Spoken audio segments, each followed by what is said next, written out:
What's the password?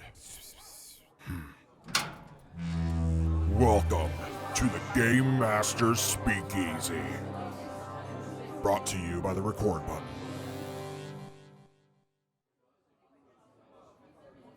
Hello and welcome to the Game Master Speakeasy.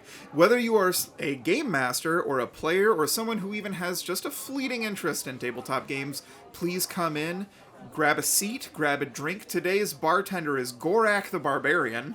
My name is Cody. And I'm Lance. We are your hosts. We are both game masters. That is the referee guy. You know, if you know anything about tabletop games, you know most of them involve a bunch of players hanging out together, and then one person who has to arbitrate the rules.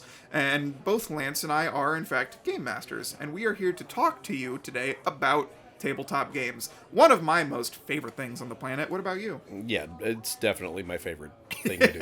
I don't know. If you haven't tuned into the last episode, we get into that a little bit. So go ahead. If you haven't seen the last episode, Go back and listen to that and then come back to this one. yeah, you'll understand exactly why we like it so much. Or at least you'll have a better idea. We did a whole episode on it, so. A whole episode. So how are you doing today, bud? I'm doing good. How are you? I am Peachy Keen. I am Peachy Keen, and I am here to talk to you today. Today's topic, we're going to talk about our creative process. Okay. Because both you and I are game masters, and stop right there. If you're a player, don't leave yet. No, you can hang out for this. Yeah, you can hang out. We are going to talk a little bit about the creative process of making characters as well. Yeah, we're going to talk about making characters. We're going to talk about how you can help your game master involve your character, because one thing that we have learned as playing tabletop games is that while you can just hang out and play games and invade dungeons, it's a very beer and pretzels style of play.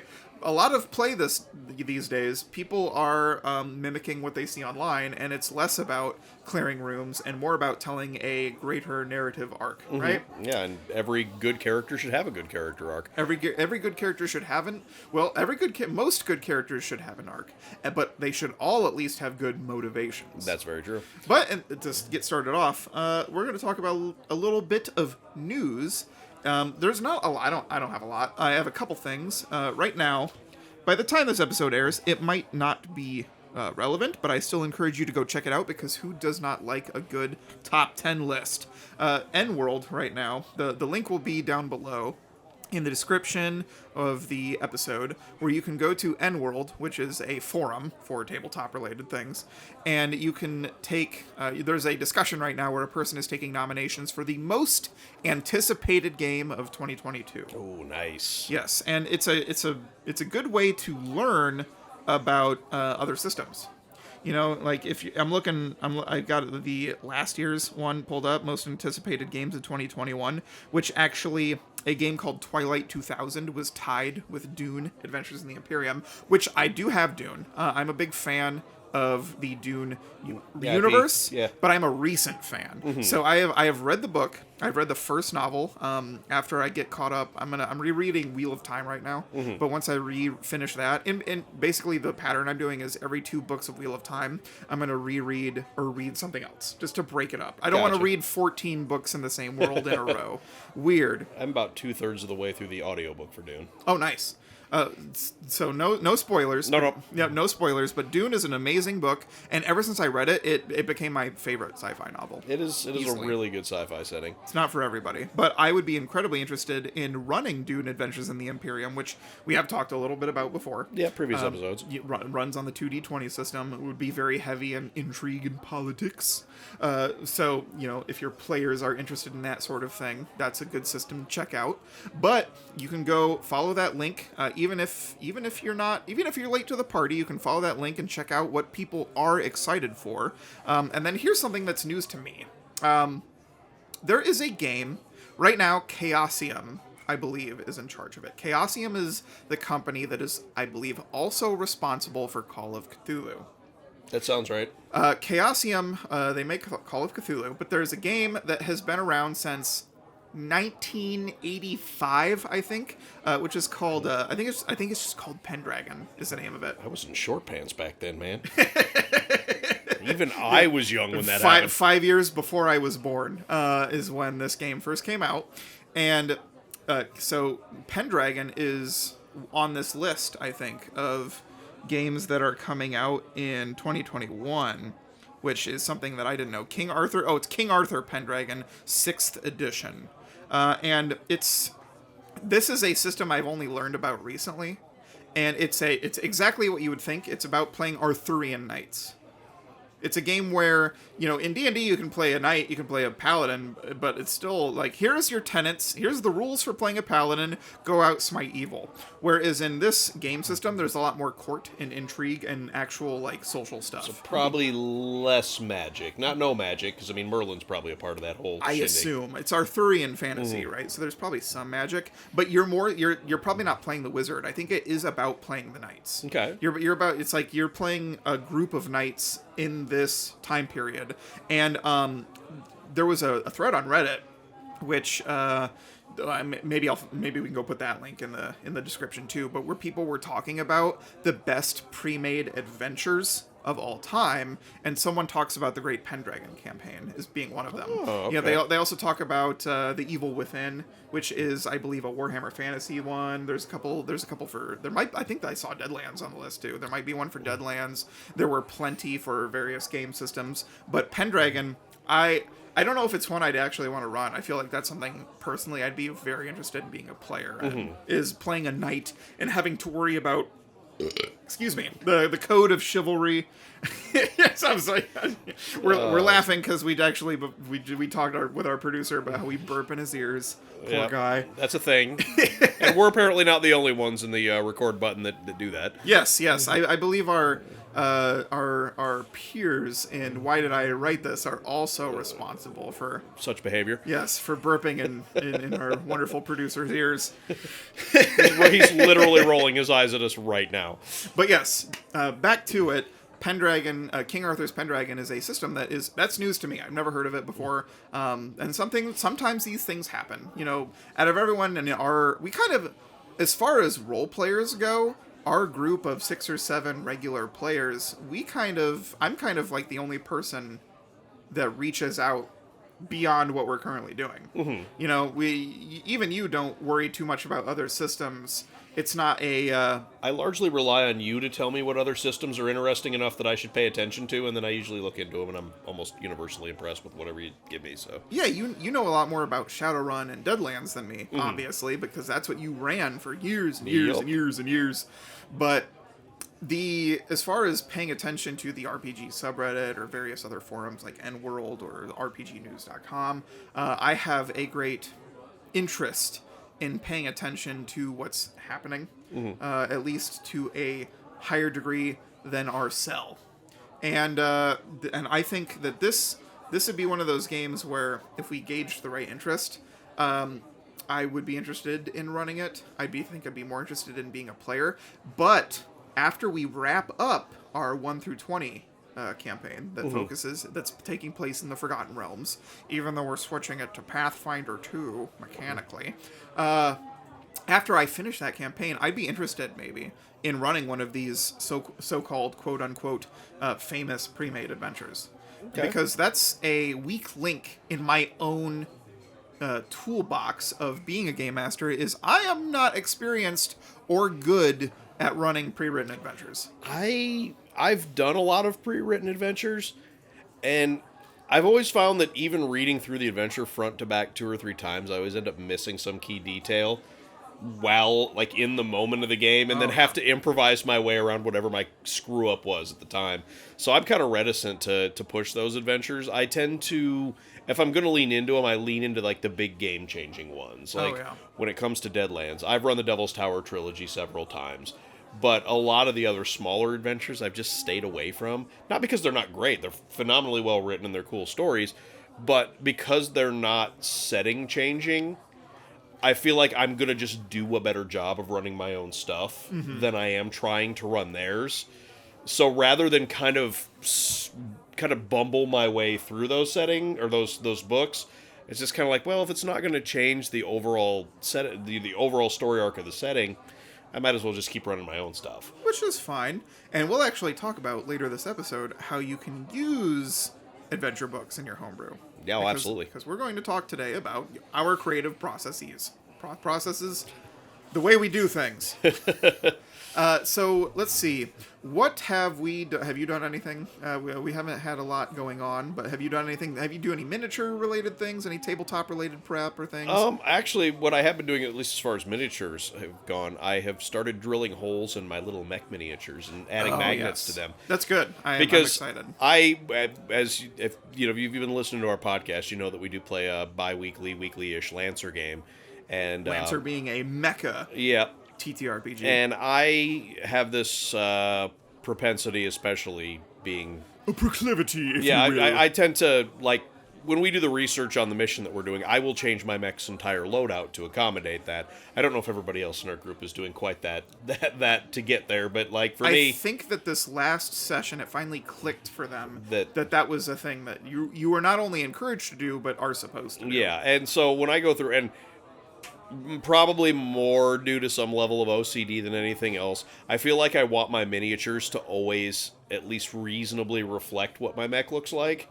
So I have started taking between Dremel tools and little tiny magnets that I bought. I'm trying to build a mech miniature that I can just snap on and off various weapons and pieces in order to have it reflect what my loadout is. Totally unnecessary, but it's really nice to have because even though I'm guilty of never completely finishing my Imperial Guard army, I did the same thing with my Lehman Russes. Did you? Yep, where you snap on the parts. can. And it's like, oh, you want to change your army list? Having that having the magnetized miniature is nice. And I'm not gonna lie, I am kind of lazy sometimes. I like to paint, but I have not even done a lot of it lately, and that is to say the last 2 months. But I'm guilty of using tokens a lot for enemy miniatures, right? There's you got your 1, 2, 3 little wooden chips that are circular. You guys have your nice painted hero miniatures, which is great. And then it's like, oh, number 1 is a kobold, number 2 is a goblin. All right, just remember that. But it is a lot nicer, even if they're unpainted, to having miniatures on the board. Well, and see, the nice thing about this whole magnet project for me is that I can only have to paint this mech one time. That's true. Like, once I've gotten it figured out and I've got all the magnets in place and I've got all the various weapons and things like that, because if I haven't talked to you guys about 3D printing before, I do a lot of that. I have 2 3D printers, and I would much rather just mass print the crap out of a whole different ton of mechs and mess with them. But the problem is, I could make a different mech variant for every mech variant that I would use in-game, then I have to paint all of them. So this way I can paint one and just snap weapons on. Do you have any advice for the people at home who want to use... to use rocks in their terrain. Okay. As scattered terrain. All right, so Cody is giving me a lot of crap right now that I absolutely deserve. So a couple of years ago, when this is our funny story for the night, a couple of years ago, we're only allowed the one. Yeah, when we went through and we were doing a lot of terrain building, because this was really kind of right after I'd gotten into 3D printing, and I was like, this is really cool. We've got the battle map that we used for 5e at the time, and I thought, there's no reason that we shouldn't have a whole bunch of cool terrain. So I went out and bought wooden dowels, I was making trees, I was spray painting them with brown texture paint, I was doing all kinds of cool stuff like that, and I thought, you know what I need? I need some rocks. Yeah, you need some rocks, some boulders, some nice rocky scatter terrain. So I have some woodworking tools in my garage. I've done a bit of woodworking. I even built this a gaming table, actually. It's nice. And I'm using the saw, and I'm carving pieces of wood into the shape of rocks, and then sanding them further into the shape of rocks, and then I'm spraying them with like gray texture paint. Yeah, so that they look like rocks. I have a pile of rocks that are made out of wood. Made out of wood. And you know what you could have done? It dawns on me after I finish this stupid little project of mine that I could have just bought a bag of, medium-sized rocks. You could have just gone and gotten rocks. I could have went to the hardware store, into the lawn and garden section, and just you could have gone down the rocks. Bike trail to the river we live by. Went out in the back alley and just grab a handful of rocks. Nope, that occurred to me after the fact. So hey, Lance's idiot moment was making wooden rocks the size of regular rocks. I mean, this wasn't like I was uniquely sizing these things. These were just randomly assorted wood at the end of the day, they looked like monotone rocks. They did. They were just Gray rocks. Yeah. They were gray rocks made out of wood. The only advantage is they're lighter than carrying real rocks around. So I'm an idiot. You've been hey, we all learned from our mistakes, and we've talked about that in a previous episode.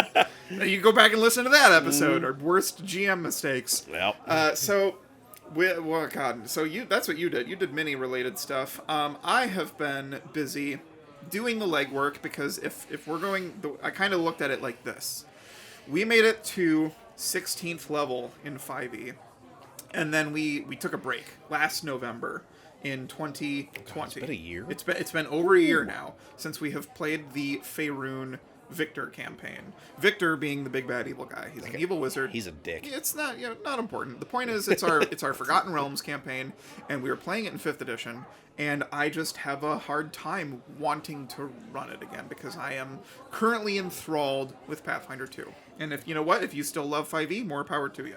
I crave I really enjoy and crave the mechanics of Pathfinder 2. I like it a lot, but and I was not met with any major pushback. You guys were either cool with it or neutral with it. Indifferent to it. Yeah, or about moving your characters mechanically from 5th edition to Pathfinder 2. Which I will actually talk a little bit about this later too, because it has to do with today's topic. But I'm doing a lot of the legwork of moving your characters over, and then this upcoming. That's probably why you didn't get a lot of pushback. Well, that's that's true. I mean, if I had to forcibly convert a level 16 character. 16. Well, 17 if you're Ulrich. Yeah, because he got real lucky with the deck. That. But yeah, if I were forced to convert that character from 5e to Pathfinder, I might have pushed back a little bit, just because that just seems like a lot of work. But it is. It's a lot of work, but I'm also learning a decent amount about these classes too. And the legwork I'm doing is I'm making Google Drive documents where for those of you that have spell lists, I'm moving you guys over, trying to find spells that are close enough to the ones that you had. Your character, unfortunately, you used the third-party spell books more than anyone else. Yep. So there are not a whole lot of one-on-one picks for them. So you're going to have to, I'm going to ask of you that you peruse at a number of spells at each spell level to go through and pick some new choices. If there are any spells that you really don't want to let go, I can homebrew them, but I am reticent to do that. I will do my best to make sure that I don't put any more work on your shoulders than you already have. I will say that I am incorporating Eldritch Blast. Thank God. In some shape or form. Thank Yulshmora. So that you have the best cantrip out of the party at the very least. Yes, thank Yulshmora. Well, it's hard because Pathfinder does not have any close equivalent to a Warlock. Yeah. Thematically, the Witch is close. The Witch is great for the flavor of the thematically, class. yeah. Thematically, the Witch is fantastic for it. Unfortunately, mechanically, not so much. Mechanically, the playtest Psychic actually comes the closest. Does it? So, yeah, but it's... Weird question. Is Eldritch Blast going to be a... It'll be an actual spell. Well, what I mean, is it going to be a cantrip, or is it going to be one of the focus spells? Ooh, right now it's a cantrip. I mean, because if it comes out as too powerful as a cantrip, I could see it being a focus spell. Because it's like 10 minutes rest to get focus points back? Usually, yeah. So, I mean, at the level I'm at, I'd still be able to get good use out of it. Right now it's a cantrip. Okay. And I don't think, as the current cantrip it is, that it's going to break the game. You guys we're jumping into the final tier. Yeah, we're all going to be overpowered. You're going to be start 16. Anyway. You guys are going to have lots of magic items. Don't get me wrong, I like Pathfinder for the balance, but the way I have incorporated Eldritch Blast is very simple. Yeah. It's just going to be like an augmented telekinetic projectile. So it's going to be longer range, one better die type, and then it's going to do force damage. Okay. So that's not too bad, I don't think. Okay. And if anything, I might look at your 5e invocations and find a way to, if you had any that buffed Eldritch Blast, might incorporate that over. But regardless, I have just been doing the work to prepare for our, not a session 0, because these are not the first time you played these characters. You guys have played some of these characters for multiple years. Yep. And so we're going to have a session 0.5 where we get together, we review the changes I have made to your character sheets to incorporate them into Pathfinder 2, and we're going to do maybe some fake combats. We're going to try and refresh each other's memories about what was going on in the campaign, and we're going to finish this stuff. We're very lucky. I don't know if you realize this, but so few groups get to run a game from levels 1 through 20 in D&D, and I'm going to count this. Even though we're switching systems, it counts. Well, I mean, I would say the closest equivalent that you could get for the 20 level system in Deadlands is having 5 grit and having Stone come murder your characters. Yeah. And, I mean, as many years as I ran Deadlands, I can still count on 2 hands the number of characters total. Total characters. That have even made it that far. I mean, most campaigns don't make it to 5 grit. Unfortunately not. Yeah, You know. most campaigns don't make it to level 20, and most campaigns don't make it to 5 grit, which it's usually a scheduling thing. Yeah. Right? I from what I can see and read online, it's usually because life changes. These games can last, these stories can last 1.5 to 2 years. Oh, yeah. Or longer. Some people have had the same campaign going since the 80s. Yeah. There are people out there that are still running. That is they might retire characters, and they might be the characters like children or something like that. But the setting has But continued. the setting and the canon is the same, and they've been running the same game with their same group of friends for like 20 years. And boy, wouldn't that be awesome? I mean, yes, I've never even got a campaign close to that length, but Right, and so I'm just glad that some of my players have lasted that long. I mean, Dan's been playing with me. Oh, you guys pretty much that whole time. I mean, he's got as much time under table games almost as I do. And he has no problem switching systems because he's more interested in the story. He likes to roleplay. He wants to be Ulrich, who is a boisterous paladin, and he wants to stop Victor. And to him, it really doesn't matter what the rules are. He just wants to play that story out. Yeah. Thankfully. Anyway, that's excuse me, I'm very gassy now. That was the extended news section. Yeah, the extended news and recent happenings section. So why don't you tell us what we are drinking today? Let's crack it open for the open segment. Well, I am enjoying a can of the Slingshot Dark Lager Dunkle from Back Pocket Brewing. That's a local one. It is relatively, and it is in fact from the Midwest. It is in fact from the Midwest, and it is a very very tasty Dunkle. It is as advertised a dark lager. If you pour it into a glass, you can get some dark out of it, but it's just an all around good Dunkle. I mean, when you're talking about that style of beer, it doesn't do anything too weird. I was gonna say you're better at this than I am. What exactly is a Dunkle? Like, what's the characteristics of it? I'm gonna be honest with you. I don't know the exact. I know it when I taste it, but I don't know how. Right, you taste one, and you're like, that's a Dunkle. Yeah. But you don't know that's fine. You don't know the necessary verbiage, like, the difference between an ale and a pilsner is blank. Even a dark lager is kind of a light beer for me. Yeah. For me, I want beer you can't see light through if you put it to a light. I'm more of a stout and a porter kind of guy. Because isn't the difference between an ale and a lager, like at what temperature they were brewed at certain points in the process or something like that? That's probably part of it. I mean, a lot of it's just the different kind of hops and grains that they use for it. All right. So how would you describe this flavor to the best of your ability? I'm going to challenge you. It's robust, and it has kind of a caramely note to it. It lacks the kind of chocolate and espresso notes that you would find in something like a stout. Right. But it does carry a lot of that kind of caramel flavor with lighter hops. Definitely not as like hoppy as an IPA, but like there's definitely some little hint of that in there. I'm not a big IPA guy, but we'll try some eventually. I'm hit or miss with them. It really depends. Some of them are excellent, and then some of them taste like stale beer. That's actually why because I'm the one that picked it up today. Yep. I picked it up because courtesy of Cody. We talked about how we'd been drinking a lot of dark beers, so I thought maybe we'd change it up a little bit, not get a stout or a porter. So that's why I got a Dunkle. This is still dark enough to be a good winter beer, and that's what's important. Yes. Because dark beers are better in the wintertime. Tis the season. Tis the season. We've got snow on the ground here in the Midwest. I will It's say very ominous. I will say that this seems like the kind of beer that if I were to go into a dwarvish tavern, this is the kind of thing they would have a big barrel of on tap. Dwarves will serve you lager 100% of the time. Is Dunkle a lager? Yeah. Okay. I'm learning new things every day. It is a dark lager. Dark lager. Okay, yeah. Okay, cool.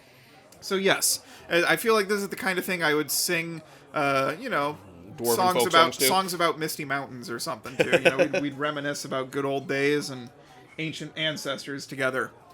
So moving on from this wonderful, delicious beer, then we're going to talk about our creative processes today.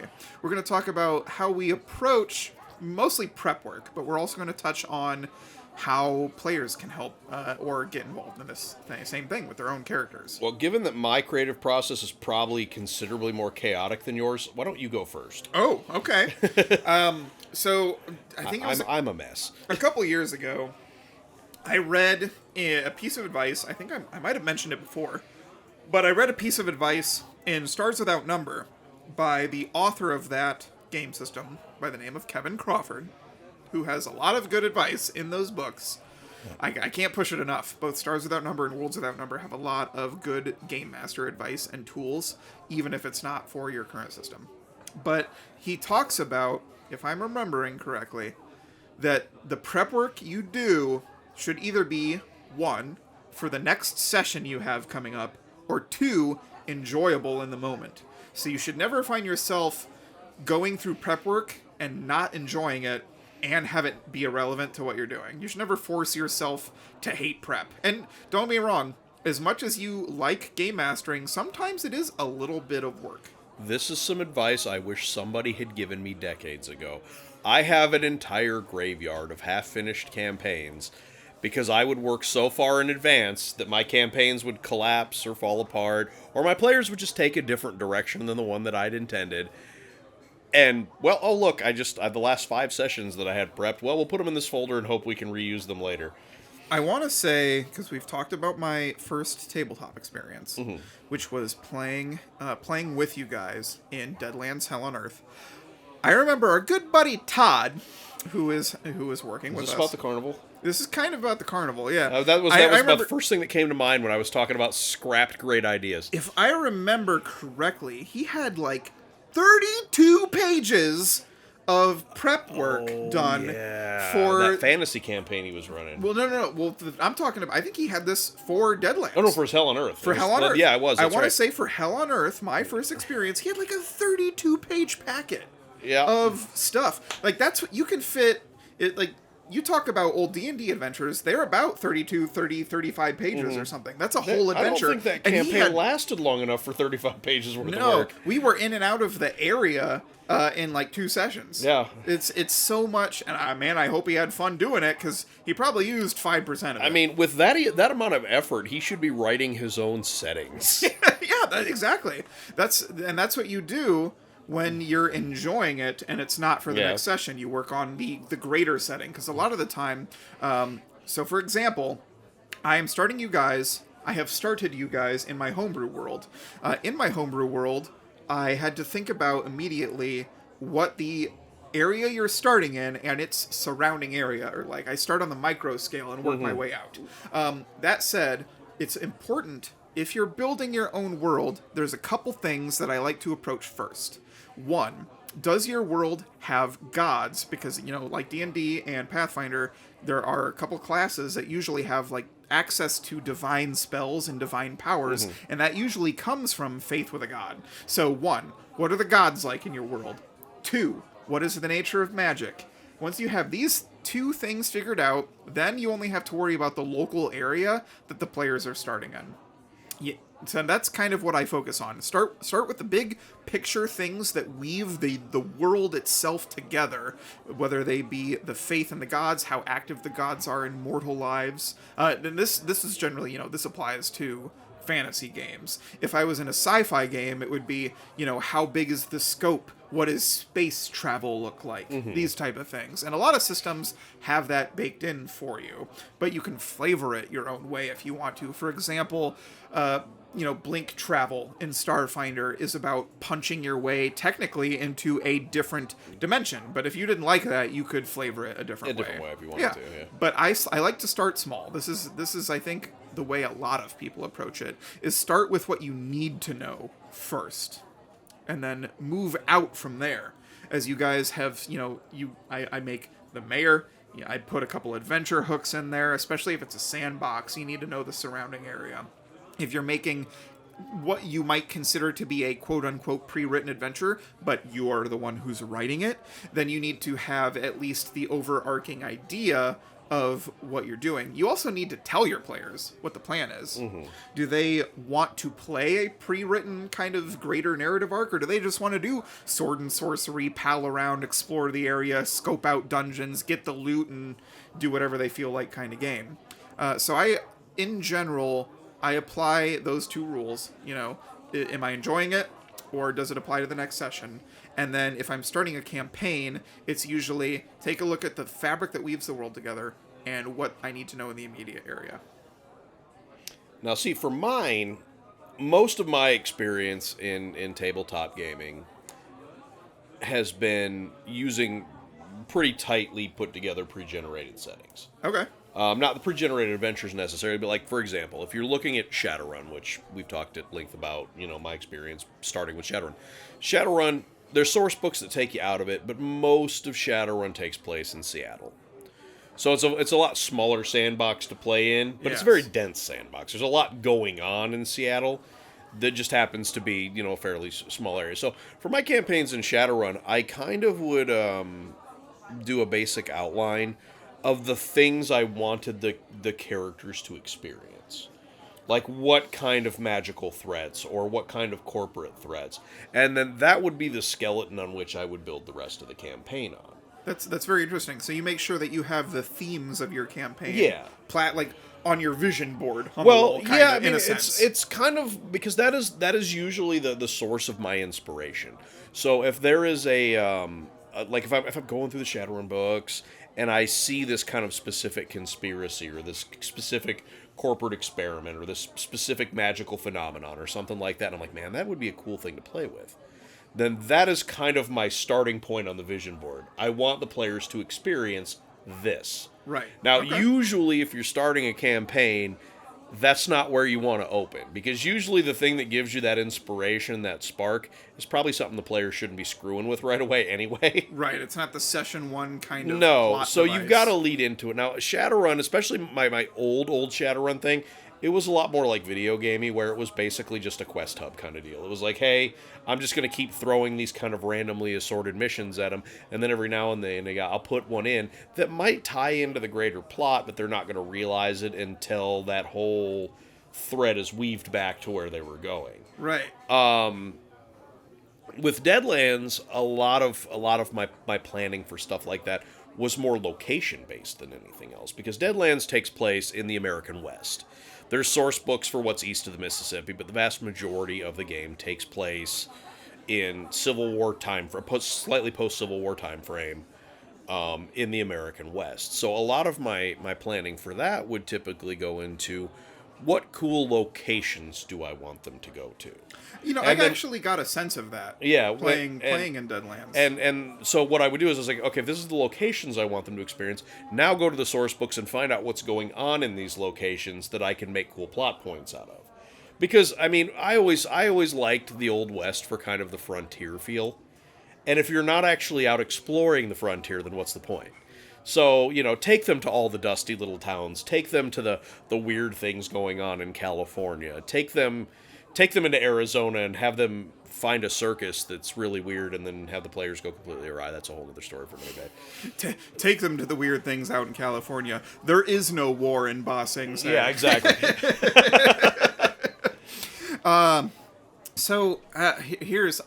Let's see if I'm going to ask if you remember it, because I'm going to try and ask you about a specific scenario.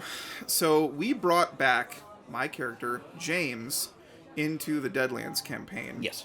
At a moment where the posse, was in a graveyard, and they were like up on a church surrounded by zombies. I do remember that. The guy that was like... Wasn't Dan climbing the church to get away from the zombies? He was straight up the bell tower. Yeah, Hung was up the bell tower. That's because right. Hung climbs things. His ability... He had a special ability for that called Monkey Goes to the Mountain or something. Yeah, basically like that. it would allow you to kip up off of objects that wouldn't necessarily be able to hold your weight. It's a real wushu movie type thing where you're like jumping off. Crouching Tiger, Hidden Dragon, bouncing off jumping of stuff off to get floating up leaves. Obscene like heights. That. Yeah. But the bad guy, he had some sort of artifact or something, right? That was like controlling the undead. I think so. When you were trying to create that bad guy, what kind of were you looking at for your inspirations? Or was it just, were you drawing upon what you knew about Western movies? Like, tell me about, can you remember any of the bit of that? Was he an expendable bad guy? Did you guys end up killing him, or was he part of a greater part of the campaign? We ended up killing him, but Okay. here's something that interesting that only I know, because you made an entire backstory for that guy, and if it wasn't for me opting to run Deadlands, no one from that group would ever know his backstory because it never came up. You let me read it. What was the backstory? It had to do with his deceased wife and kids, I think, and he had some sort of he was trying to use the artifact to either, I don't know, like resurrect them or get revenge or something like that. I think it was a revenge story. Okay. You had a whole Word document, and if it wasn't for me running Deadlands and you saying, "Hey, here's some inspiration," here's all my stuff. none of us would know about this. It would just be dead on your hard drive until we're all Well, until we're all gone. and I don't specifically remember that. And I'm going to go home and go through my hard drive and see if I can remember. But surprisingly enough, I would do that for characters. Like Yeah. NPCs, even if it was something that the player characters would probably never find out, I would always kind of go back and give them some motivation. And I think that the reason that I did that is, as a GM, it helped me better roleplay the character. If their backstory was more than that of just a cartoonish or typical bad guy. And in a lot of cases, that information wasn't necessarily for the players to have. There was ways for them to discover it.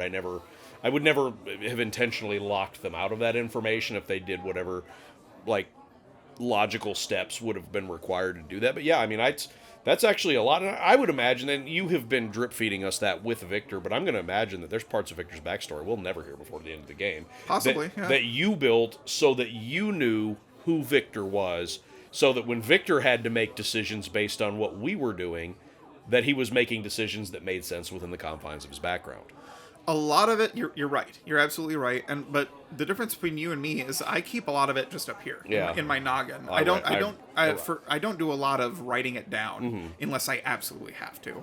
A lot of it I keep up in my head. But you're right. They do exist, and this is a very important facet of running tabletop games or playing in tabletop games, that if you want to flesh out a character, we might have even talked about this in a previous episode where we talk about player engagement, but something that is very important to making engaging characters, whether they be NPCs or player characters, not NPCs, non-player characters or player characters, is that you've got to have motivations. Oh yeah, for sure. So, just like how your bad guy had, I'm pretty sure it was a revenge motivation. It probably was. Like I said, I'm going to go home and dig through that file because I want to know which character. Because it's been so long. And I remember the scene. Like, I remember the graveyard. I remember the church. I remember Hung being up on, like, climbing up the church to get away from them. But I don't remember a lot about the villain or the why. Yeah. But that's why I write it down, because to be honest with you, my memory's crap. That's actually a good point that you brought up. Part of my creative process for NPCs is I straight up keep an Excel spreadsheet of NPCs. There is a cast list on my hard drive depending on the game I'm running or the system or the setting I'm running. Currently for the pirate campaign, I don't know. I'm gonna be honest. I don't know a lot of Excel. So there's people out there that are Excel wizards. They know all the stuff about formulas. I just use it to keep stuff organized. Yeah. I've got multiple sheets. One of them is mainlanders, which are people back on the main continent. I've got people that are part of the islands, but then I have one for the crew. Oh, yeah. Because we kind of have this thing running in our pirate campaign where if you guys want to just call on one of the mooks from your own pirate crew, you are free to create canon and name them. We've been just kind of canon building our own crew, and it's been pretty messed up. Yeah, it's been messed up. It's been dark, but it's also been comedic. It has been. Because it's been good. My favorite so far is Squeaky Joe, who has a peg leg, but he has a mop at the end of the peg. He's often the swabbing the deck. Yeah. He's a swabby. He's a swabby of the crew, but he's got a peg leg mop thing going on, which has been a lot of fun. But yeah, my creative, keeping track of keeping notes, keeping good notes is recommended not just for the players, but also for the GM. As the GM, if you invent a character on the fly, Dear God, write it down, because you will forget it. You will forget it, but your players will remember it. Yes, and they're going to ask about the character, or and you're going to have no idea you're who that be was. deer in headlights look. Because remember, the players, they don't have nearly as much to memorize as you do.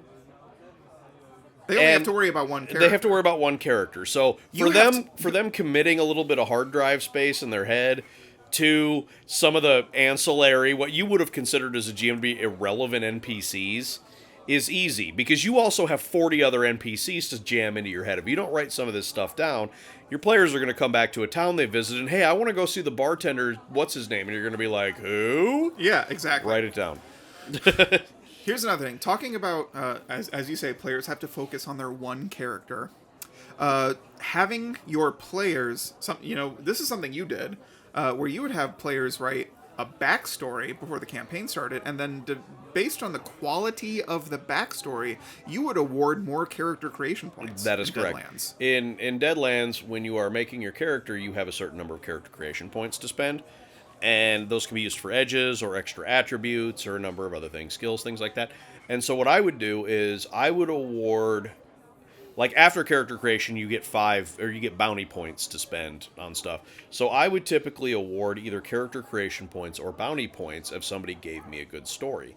And the reason that this is important, and it might seem, especially if you're kind of new to the tabletop gaming thing, it might seem slightly less relevant, but your players have to fit into your campaign. Yeah. So the more you can learn about their motivations, the better. And as a player, the more of your motivations that you can give to your GM, the more that they can fit you into the campaign. And really, this is a very gratifying thing in a tabletop game. If you're playing a character, there's a pretty good chance at some point during the campaign that your game master is going to give you that moment in the spotlight where like your story converges with the greater campaign to make something super cool. If you don't give the game master a backstory or at least some motivation or some drive for your character, they're going to have a really hard time building you that special moment. So, do that. Like, know your character's motivation when you're putting it together, even if they're just some edgelord whose, dad was in a cult and, okay, I'm sorry, we're talking about my character again.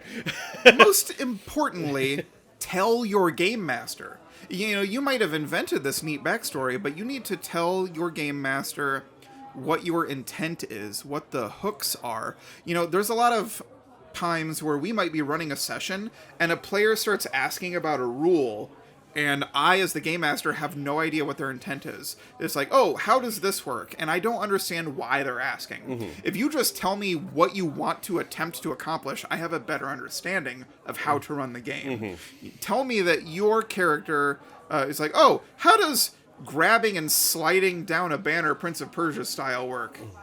It's like I can educate that, but if you say, I would like to slide down the banner... How's that going to work? If I would like to slide down the banner and then land on top of the Baron and capture him, then I now know what your intent is. The same goes not just mechanically, but for story purposes. If you are saying, my guy is really reserved and doesn't trust people, okay, well, why is he reserved and doesn't trust people? Well, he was burned by this time he trusted a local... the local blacksmith. He became real buddy-buddy with him, but then he got stabbed in the back. Well, now we've fleshed out your character a bit more. Maybe you have a tendency not to like blacksmiths. That's kind of interesting.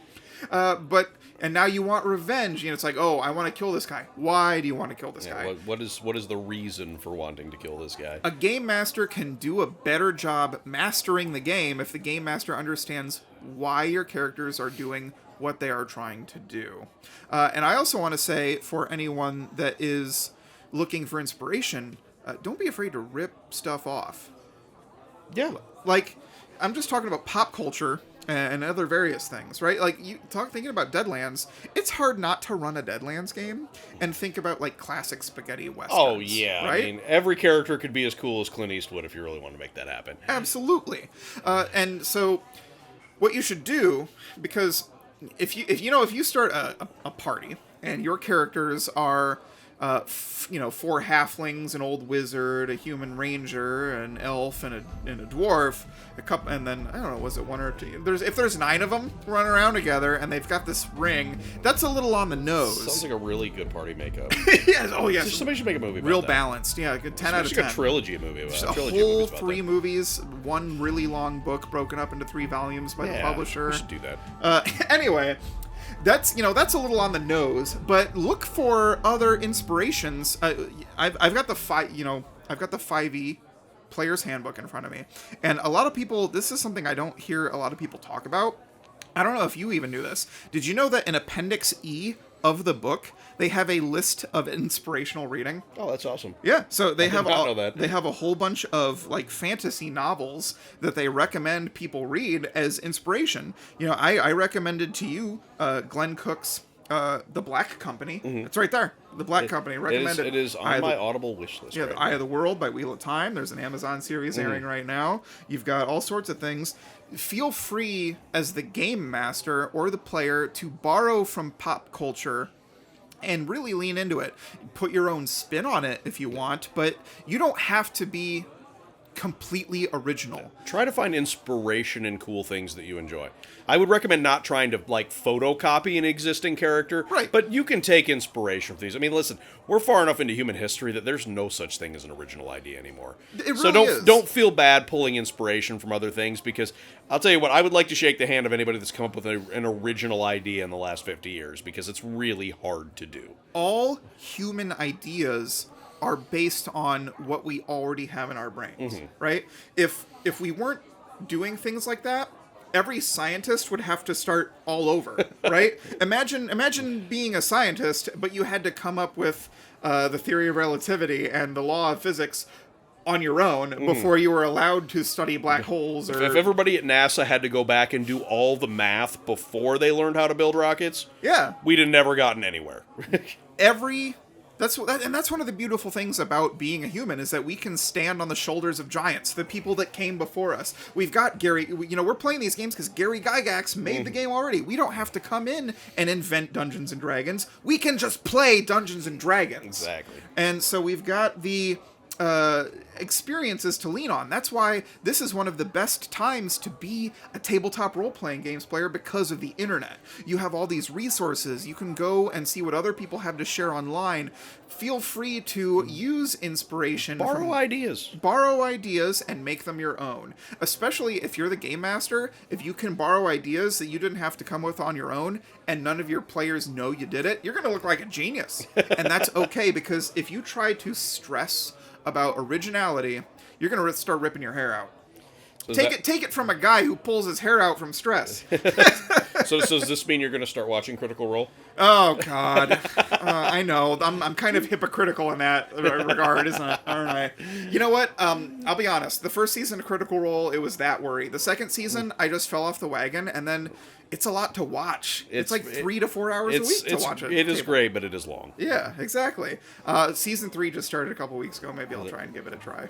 But yes, it's okay to not be completely original, because if, for example, I had an idea for a novel a couple years ago about an AI gets created and ends up completing any possible creative concept. It puts together all variations of notes, because theoretically, like in music, there's a finite number of notes that the humans can hear. The humans, as I'm an alien. I am a meat popsicle. Yeah, meat popsicle. There's a finite number of notes, right? So don't get me wrong, it'd be a long time before humans completed it, but theoretically, there technically is a finite number of combination of notes. Say you're going to make a song that's 3 minutes long. There's a limited number of note combinations you could make. Right? Eventually, somebody could completely accidentally remake Mozart. Exactly. So, and you know what? I had an idea where an AI did this and created all creative human concepts. I think I read a year ago some Japanese mangaka, a person that writes manga.